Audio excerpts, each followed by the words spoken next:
Safe electrolyte replacement requires strict adherence to precise physiological sequences.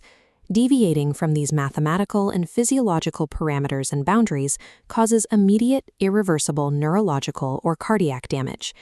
This slide details maximum correction limits for chronic hyponatremia. The absolute ceiling is an 8 to 10 milliequivalents per liter increase over 24 hours. Exceeding this triggers osmotic demyelination syndrome, leading to dysarthria, dysphagia, and quadriparesis. Sodium replacement operates as a strict neurological rate control problem, rather than a straightforward volume deficit correction. This timeline details the 840 milliliter 3% sodium chloride protocol, 2 50 milliliter boluses in the first hour, then continuous infusion for 23 hours.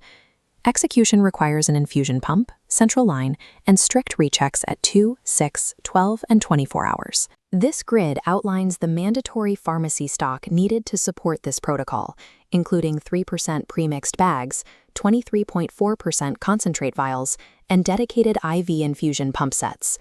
Prescribing 3% sodium chloride is clinically unsafe without first confirming this exact administration hardware is immediately available.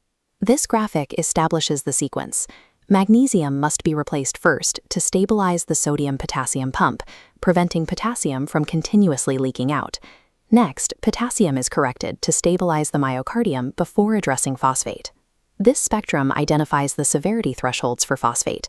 A level below 1 mg per deciliter mandates immediate IV replacement at a dose of 0.3 millimoles per kilogram over 4 hours. Attempting to treat multiple electrolyte deficiencies simultaneously without following this exact cellular hierarchy guarantees treatment failure. This ECG rhythm strip identifies hypocalcemia through a prolonged QT interval.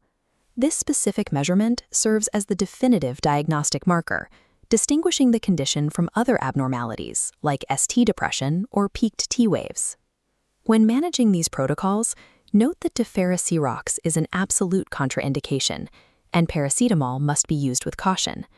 Accurate chemical replacement depends on continuous electrical monitoring and the proactive prevention of drug conflicts.